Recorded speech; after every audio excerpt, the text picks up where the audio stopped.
আমি আর আয়াত। হ্যালো বন্ধুরা, ওয়েলকাম টু মাই চ্যানেল। আমি সোনালি নিয়ে চলে এসেছি আবারও একটা নতুন ব্লগ। হ্যাঁ, এই ইন্ট্রোটা দিয়ে কিন্তু আমি ব্লগ শুরু করতাম একটা সময়। বহু সময় চলে গেছে যে আমি আর ভিডিও সেভাবে দিই না তোমাদের কাছে। প্রফেশনালি এইভাবে ভিডিও বানিয়ে অনেক দিন হয়েছে আমি আপলোড করি না ইউটিউবে। হ্যাঁ, আজকে থেকে আমরা আবার প্রতিজ্ঞাবদ্ধ হয়েছি, মাম্মা হাত মেলাও। হ্যাঁ, যে আমরা কি করব, আবার আমরা ব্লগ ভিডিও দেব। তো তোমরা আমাদের পাশে থাকবে তো?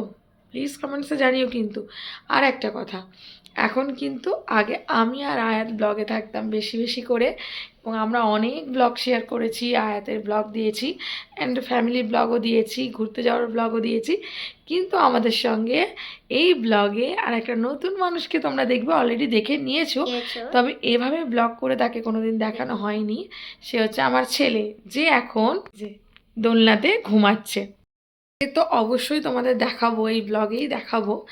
তো আমরা আজকে থেকে ব্লগটা শুরু করছি, সবাই কিন্তু পাশে থাকবে আমাদের। আর এখন আমরা কি করছি, এখন যেহেতু রাত সন্ধ্যেবেলা, তো আয়াতকে আমি এই যে দেখো পড়াতে বসেছি। এবার তোমরা ভাবছো পিছনে এইগুলো কি ছড়ানো, দেখিয়ে দাও। এই যে আমার ছেলে পুরো প্যাম্পার্সের বস্তাটা দিয়ে সব কিছু বার করে প্যাম্পার্সগুলো এইভাবে লণ্ডভণ্ড করে রেখেছে, যেটা আমি আর আয়াতকে পরিয়ে নিয়ে তারপর আমরা সব কিছু গোছাবো, তাই তো। তো কন্টিনিউ মানে আর কি করছি ভিডিওটা, আর তোমরা দেখতে থাকো শেষ পর্যন্ত। আমরা জানি না, আমার ভীষণ শান্তি লাগে আমার মেয়েটা যখন নিজের হাতে একা একা ভাত খায়। তোমার ভালো লাগে নিজের হাতে একা একা খেতে, না মাম্মির হাতে ভাল লাগে? মায়ের হাতে ভাল লাগে। বড় হয়ে গেছে তো না তুমি, কিন্তু ও একা একা খায়, ভীষণ রেয়ার। তবে ওর নাকি আমার হাতে ভাত খেতে ভীষণ ভালো লাগে, কিন্তু আমার খুব শান্তি লাগে যখন ও একা হাতে খায়। এই যে অপেক্ষার অবসান ঘটিয়ে আমি আমার ছেলেকে দেখালাম তোমাদের সঙ্গে। আয়াতের খাওয়া হয়ে গেছে, ওকে খাইয়ে দিয়েছি। ওর স্কুল আছে, ঘড়িতে বেজে গেছে 11:20। ওর পাপা আসলে আমি ডিনার করব আর ওর পাপা ডিনার করবে। ছেলেকেও খাইয়ে দিয়েছি, কিন্তু এখন ঘুমাবে না, কারণ আমরা যতক্ষণ না ঘুমাবো ততক্ষণ জেগে থাকি। আয়াত তুমি ঘুমিয়েছো মাম্মা? ও, আয়াত এখনও ঘুমায়নি, তবে ঘুমোতে চলে গেছে। আর এই হচ্ছে আমার বেবি, যাকে তোমাদের দেখাবো বলেছিলাম। সে ঘুম থেকে উঠে গেছে, তাই তোমাদের দেখিয়ে দিলাম। বলো হ্যালো, বলো হ্যালো বলো। আচ্ছা, অনেকে বলবে এইরকম ওকে রুমাল টুপি কেন পরিয়েছি, ওর একটু প্রবলেম আছে, তাই জন্য বাড়িতে চেষ্টা করি সুতি ওই উলের জিনিসটা থেকে বিরত থাকতে বলেছে ডাক্তার। তবুও বাইরে গেলে উলের জিনিস কিন্তু একটু পরাতেই হয়, না হলে ঠান্ডা যা। আর সোয়েটারটা কি করি বলো তো, এই যে ওকে ফুল স্লিভ এমনি জামা পরাই, তার উপর এটা পরাই। ওর স্কিনের একটু ইচিং প্রবলেম আছে, তার জন্য। মানে ওই ইচিং মানে কি বলবো, ওটাকে কি বলে, অ্যালার্জির প্রবলেম, ভুলে যাচ্ছি বারবার। এই তো, আর আমি একটু শুয়ে আছি, ওর পাপার জন্য ওয়েট করছি কখন আসবে। খিদেও প্রচণ্ড লেগেছে, এত লেট করে ওরা বাড়িতে আসে যে ডিনার করতে করতে আমাদের শুতে শুতে 1টা বেজে যায়। এই যে আয়াত বললাম আমি ঘুমোতে যাচ্ছি, কিন্তু দেরি করে ফেলছো মাম্মা। এখনও বলছে একটু পরে ঘুমাবো, কখন ঘুমাবে ওই জানে। এখন আমাদের ডিনার হয়ে গেছে আর ঘরের লাইট অফ করে দিয়েছি, দেখো। তবু এদের চোখে ঘুম নেই, জাস্ট দেখুন একবার, জেগে আছে। No no no no no, বারণ করেছি।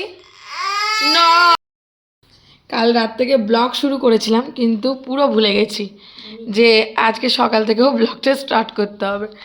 এখন মনে হলো যা, আমি তো ব্লগটা কন্টিনিউ করিনি সকাল থেকে। আমার ছেলের আউ আউতে আমি মনে পড়েছে, এই যে শুরু, এই যে শুরু, এই যে শুরু। হঠাৎ করে আয়াতের বাবা রেডি হয়ে নিতে বললো, আমি রেডি হয়েছিলাম, চলে যাচ্ছি আয়াতকে স্কুল থেকে আনতে, সারপ্রাইজ দেওয়ার জন্য। হ্যাঁ, চাদর নিয়েছি তো ওই জন্য। এসছি মেয়ের স্কুলে, আর বাইরে প্রচণ্ড ধুলো, তাই ওকে নিয়ে গেটের মধ্যেই আমি চলে আসলাম। আর এই যে হচ্ছে আমার মেয়ের স্কুল, এখানে ওয়েট করছি কখন ও বেরোবে। কার্ডটা জমা দেওয়া হয়ে গেছে, এখন শুধু অপেক্ষা আয়াত বেরোনোর। তারপর ওর কী রিয়াকশন হয় সেটা তো আপনাদের সাথে আমি শেয়ার করবই, তার জন্য পুরো ভিডিওটা দেখতে হবে। আয়াত আসছে, আয়াত আসছে, আয়াত সারপ্রাইজ না? বলে তো এসছি আয়াতকে নিয়ে অনেকক্ষণ বাড়িতে। আয়াত আজকে যেহেতু ওর টিউশন ম্যাম আসবে না, ওই জন্য ও খেলতে গেল একটু। আর আমি পুচকুকে এই জাস্ট খাওয়ালাম। আর ছাদে প্রচুর জামা কাপড় কেচে মেলে দেওয়া আছে, সেগুলো এখনও তোলা হয়নি। দেখো আবার ঠান্ডা হয়ে যাবে, কারণ একে ধরার মতো কেউ নেই, ওই জন্যই আর কি। তো আজকের ব্লগটা না আমি ভুলে ভুলে যাচ্ছি, আসলে অনেক দিন পর আবার ভিডিও করছি, তো সেইভাবে আসলে মনে থাকছে না যে কখন ভিডিও করব না করব, অতটা মনে রাখতে পারছি না। তাই ছোট ছোট ক্লিপস আজকে তোমাদের সঙ্গে শেয়ার করলাম। আশা করছি কালকের ব্লগটা আরও জবরদস্ত হবে। তোমরা ভালোবাসা দিও, এভাবেই সঙ্গে থেকো। আর হ্যাঁ, লাইক কমেন্ট শেয়ার করতে ভুলো না। চ্যানেলটাকে সাবস্ক্রাইব করা না থাকলে সাবস্ক্রাইব করে নিও। আজকের ব্লগে এখানেই বিদায় নিচ্ছি, কালকে দেখা হবে আবার একটা নতুন ব্লগের সাথে। Tata, bye bye.